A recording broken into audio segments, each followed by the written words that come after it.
मेरा एक सवाल है कि जो अंतर्राष्ट्रीय स्तर पर मामला पहुंच गया, अब यूएन मानव अधिकार जो है वो भी इस पर टिप्पणी कर चुका है। आज जैसा कि कहा कि किसानों को और सरकार को नसीहत भी दी है, तो क्या कहेंगे इस पे कि अंतर्राष्ट्रीय स्तर पर ये जो मामला चला गया? नहीं, अंतर्राष्ट्रीय स्तर पर दबाव बढ़ेगा, बढ़ना चाहिए, क्यों नहीं बढ़ना चाहिए। अंतर्राष्ट्रीय स्तर पर आप देख रहे हैं ना, मानव अधिकारों का हनन कितनी बुरी तरह से हो रहा है, आप जान रहे ना जाने। ये जो कटीले तार हैं और ये जो कीलें लगाई हुई हैं, क्या ये इस देश के लोगों का अपमान नहीं है? क्या इस देश के अन्नदाता का अपमान नहीं है? ये मानव अधिकारों का उल्लंघन नहीं है? और ये सब क्यों किया जा रहा है, आप सब भी समझ रहे हैं। इसको मैं आपको इस तरह से बताऊंगा।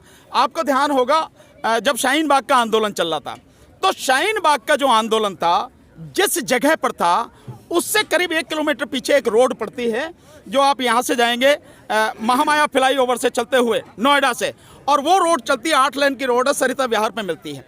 उस रोड से 1 किलोमीटर अंदर था शाहीन बाग का आंदोलन। उस रोड पे कुछ भी नहीं था, फिर भी पुलिस ने, इधर उत्तर प्रदेश सरकार ने बंद कर रखी थी, उधर दिल्ली सरकार ने क्यों कर रखी थी? पब्लिक परेशान हो, और पब्लिक परेशान हो तो आंदोलन के विरोध में वो गाली दें, और वो हुआ भी। ठीक इसी तरह से ये जो कांटे लगा रखे, अगर इधर से हमें जाने वाली बात होती, यहाँ रोकते तो समझ में आता था। आपने पूरी बैरिकेडिंग कर दी, जंगल में भी आपने तार लगा दिए, इस तरह से आप सारे कर। इसका मतलब ये है कि उधर से आप देखें कि दिल्ली से आने वाला कोई नहीं, इधर से जाने वाला कोई नहीं, तो होगा क्या यार, इन किसानों की वजह से जो है ना ये सारा मामला हो रहा है। ये पता नहीं कब जाएंगे उठ के, तो लोग किसानों को गाली देंगे। आंदोलन को बदनाम करने की एक घिनौनी साजिश है। दूसरी बात, ये जो कांटे लगाए गए हैं, मेरा एक निवेदन है, मोदी जी के पास तो अभी पैसे वैसे तो पड़े होंगे, हाँ, तो मोदी जी को इन 3 जगह से काम नहीं चलेगा, क्योंकि इन 3 जगह कांटे लगाने के बावजूद भी दिल्ली में जाने के 15 रास्ते खुले हुए हैं। अगर हमें जाना होता तो 26 तारीख को किसी के बाप में हिम्मत नहीं थी, हम वहीं बैठे थे, वहीं बैठ जाते, कोई दिक्कत नहीं थी, सब चले जाते। लेकिन हमने ऐसा नहीं किया, हम शांतिपूर्वक तरीके से आंदोलन करने वाले लोग हैं और हम वापस आ गए। अब अगर जाना हो तो 15 रास्तों से आराम से जा सकते हैं, तो आप फिर वहां भी लगाइए कटीले तार।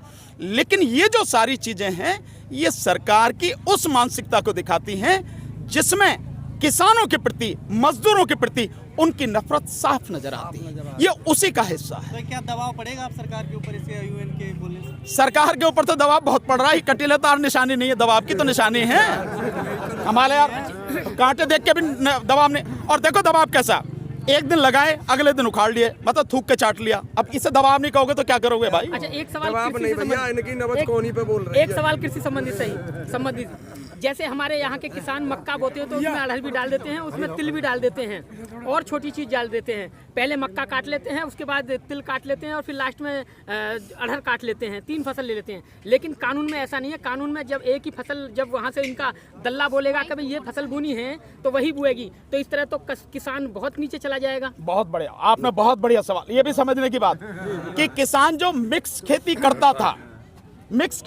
था, ईख बोई तो उसके चारों तरफ जो है ना अरहर की बाढ़ लगा दी, ठीक है ना जी। गेहूं बोया तो सरसों बीच में बो दी, ये सारे होते थे। मूंग बोई तो साथ में जो है उसमें अरहर भी बो दी। नहीं कर सकेगा। इसका मतलब ये है कि पूरी तरह से, मैं कह ही रहा हूं बार बार, कि किसान अपनी ही जमीन पर पहले मजदूर बनेगा, उसके बाद में गुलाम बनेगा, और उसके बाद कर्जदार तो बन ही जाएगा, गुलाम बनेगा। मजदूर जिस दिन बन गया उसी दिन कर्जदार बन जाएगा, और फिर वो गुलाम बनेगा और देश तबाही के रास्ते पर आगे बढ़ जाएगा। ये इस तरह के कानून। केवल एमएसपी निर्धारित की जो बात कर रहे हो, अगर एमएसपी कानून भी बन जाए, और ये कानून जो तीनों कानून हैं ये बने रहते हैं, तो एमएसपी किसी किसान को नहीं मिलेगी। एमएसपी का कोई मतलब नहीं है जी। मतलब तभी है कि तीनों कानून वापस हों और उसके बाद एमएसपी कानून बने। और एमएसपी भी वो नहीं जो आज दी जा रही है। आज जो एमएसपी दी जा रही है इससे 1.5 गुना एमएसपी, क्योंकि स्वामीनाथन कमीशन के हिसाब से 1.5 गुना एमएसपी जो है वो आज के हिसाब से 1.5 गुना बनेगी, वो बनती है एमएसपी। उसको कानूनी बनाया जाए। साथ में वो 23 फसलों पर जो घोषणा की जाती है, दी भी वो 23 ही फसलों पर जानी चाहिए, यानी 23 फसलें एमएसपी पे खरीदी जानी चाहिए। अभी क्या है, मात्र 1.5 करोड़ के लगभग किसान जो हैं वो एमएसपी का लाभ ले रहे हैं, यानी उसमें से जो गेहूं बेचते हैं और जो धान बेचते हैं, केवल उनको, यानी 6% किसानों को उसका लाभ मिल रहा है। हमारी जो डिमांड है वो बहुत सीधी सी है, एमएसपी न केवल कानून बने बल्कि सभी 23 फसलों पर मिले। सरकार खरीदे या जो भी खरीदे, एमएसपी से कम पे ना खरीदे।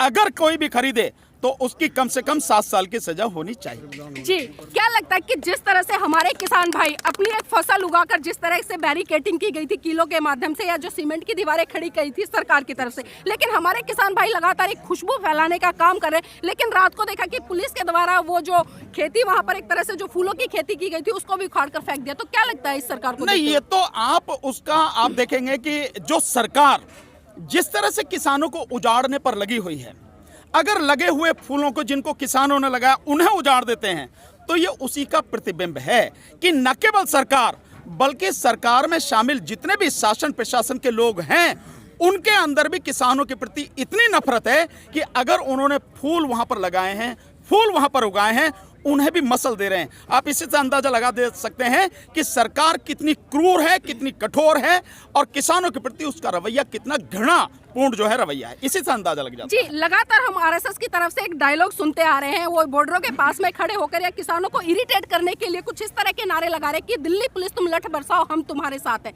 तो क्या कहेंगे इस चीज को देखते हुए? नहीं, इससे ज्यादा गंभीर परिस्थिति और क्या हो गई? अगर सरकार, या तो ये माना जाए कि सरकार कमजोर है तो उनके बस की नहीं है इसलिए वो उनकी मदद कर रहे हैं, या ये माना जाए कि सरकार के साथ वो षड्यंत्र में शामिल हैं, वो आरएसएस के और बीजेपी के गुंडे जो हैं वो सब ये जो सारी भाषा बोल रहे हैं, इससे बहुत सीधा पूरी दुनिया के सामने स्पष्ट है कि सरकार इन बीजेपी और आरएसएस के गुंडों को लाके कत्लेआम मचाना चाहती है, अन्यथा उनका कोई मतलब नहीं है।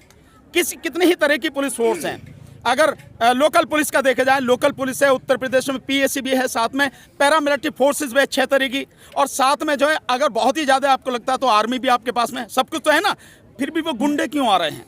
और सबसे बड़ी बात यह है कि विधायक अगर गुंडे लेके आता है और विधायक गुंडे लाके ये सारे डायलॉग, मतलब ये सारी जो है बातें भी कहता है और फिर गृह मंत्री को पत्र भी लिखता है, तो मैं समझता हूँ गृह मंत्री अगर वाकई में एक साधारण व्यक्ति भी होते तो उन्हें उसी पत्र पर उस जो उनका वो विधायक है न केवल पार्टी से निकालना था बल्कि उसके खिलाफ एफआईआर दर्ज करा के उसे अरेस्ट करा के जेल भेजना था, पर ऐसा तो हुआ नहीं। इसका मतलब साफ है कि सब कुछ गृह मंत्री के, प्रधानमंत्री के, सरकार के कहने पर, आरएसएस के कहने पर ये बीजेपी आरएसएस के गुंडे इनके साथ मन के ये कत्लेआम मचाना चाहते हैं। पर मैं एक आपको सलाह देना चाहता हूँ, देखिए ये अपनी हर बार कोशिश कर रहे हैं। उस दिन जो 27 तारीख को था वाकई में बड़ी बुरी स्थिति यहाँ पर थी, लेकिन इन्हें यह भी ध्यान रखना चाहिए कि जैसे तुमने कानून अपने हाथ में ले रखा है या तुम गुंडागर्दी पर उतारू हो, अगर थोड़ी देर के लिए ये आंदोलन करने वाले लोग भी कानून को भूल जाएं, शांति को भूल जाएं, तो मैं दावे के साथ कह सकता हूँ एक भी जिंदा नहीं जाएगा उनमें से। ये भी उन्हें समझना चाहिए, ये भी समझना चाहिए।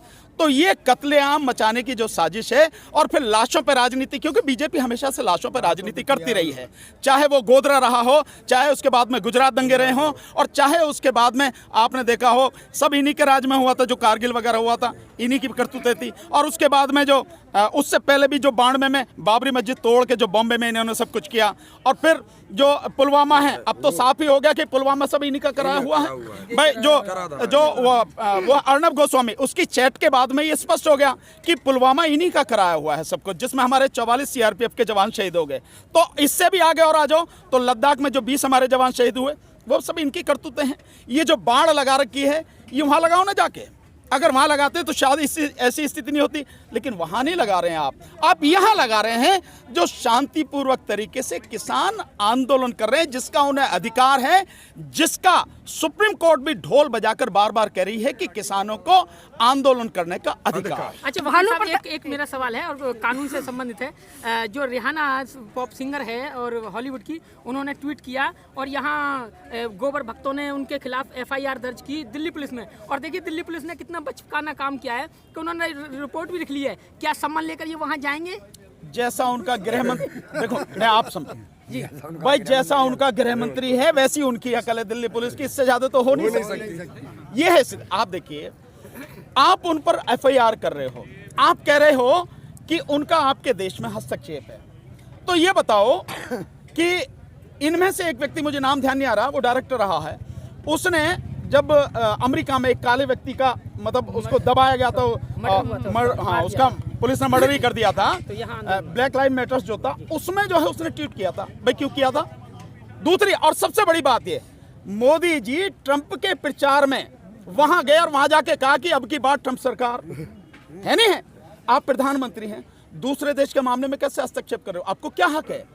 हमारा इससे कोई लेना देना नहीं है, सरकार का कोई लेना देना नहीं है। सरकारी स्तर पर सरकारों की बातें होती हैं, देश की बातें होती हैं। आप किसी के प्रचार में कैसे जा रहे हो? तो आंतरिक उसमें हस्तक्षेप नहीं है। दूसरी बात, अब अपने देश का दूसरे देश का अंदरूनी बाहरी कुछ नहीं रह गया। क्यों नहीं रह गया? जब आप देश में कोरोना होता है वहां से कर्जा लेते हो, उनकी किस शर्तें आप मानते हो? 54,000 करोड़ रुपए मोदी जी ने इसी कोरोना काल में वर्ल्ड बैंक से, IMF से और आपके जो एशियन डेवलपमेंट बैंक से 54,000 करोड़ रुपया ले लिया। पब्लिक को पता भी नहीं है कहाँ गया, इसका भी पता नहीं है। दूसरी बात यह है, जब आपने WTO पर साइन कर दिए, किए नहीं किया आपने, और इन संस्थाओं से आप लोन कर्जा ले रहे हो, तो अपना और पराया क्या रह गया? आंतरिक और विदेशी क्या रह गया? दूसरी बात, अब इससे बड़ी बात, अगर आपको लगता है कि बाहर का कोई व्यक्ति बोलता है और आपके आंतरिक मामले में हस्तक्षेप है, तो मोदी जी और सारी सरकार और जिनके जितने भी पालतू जो है ना, वो अंधभक्त हैं और ये IT सेल के कीड़े हैं, तनखैया। ये इस बात का जवाब दें, जब कश्मीर में अनुच्छेद 370 और 35 से तुमने हटाया था, तो मोदी सरकार लेकर आई थी यूरोपियन यूनियन के 25 MPओं को। वो तुम्हारे दामाद लगते थे जो उन्हें लेके आए थे। क्या वो अपने आंतरिक मामले में हस्तक्षेप नहीं था? कैसे आए वो? जो यूरोपियन यूनियन के जो सदस्य थे, यहां वो MP कैसे आए? तुम लेके आए उन्हें? ये आंतरिक मामले में हस्तक्षेप नहीं था। और 3 महिलाओं ने, और वो भी जो अंतर्राष्ट्रीय फेम की महिला हैं और आवाज उठाती रही, वो सच्चे कलाकार हैं। दुनिया में कहीं भी कोई भी गड़बड़ हुई, उन्होंने आवाज उठाई, वही आवाज उठा रही हैं। और उनकी आवाज उठाने से टांगे कांप गई। मतलब ये हाल है इनका। ये जो 56 इंच का सीना है और जन क्या क्या कर रहे हैं, ये 3 महिलाओं के आवाज उठाने से ही, केवल ट्वीट करने से 4 लाइन के, इनकी टांगे कांप गई, इनकी सत्ता पूरी हिल गई। तो ये जो सारी चीजें हैं, ये जो इनका दोहरा मापदंड हमेशा से रहा है इनका, तो ये सब पूरी तरह से गलत है। अगर कोई भी दुनिया में किसी के खिलाफ अन्याय हो रहा है, अत्याचार हो रहा है और सच्चा व्यक्ति है, वो आवाज उठा रहा है, उससे हक है। यही लोकतंत्र है, यही प्रजातंत्र है और यही मानवाधिकार है। इसीलिए वो सारे काम कर रहे हैं। खबरों में बने रहने के लिए फोरम 4 को सब्सक्राइब करें और नोटिफिकेशन पाने के लिए बेल आइकन दबाएं।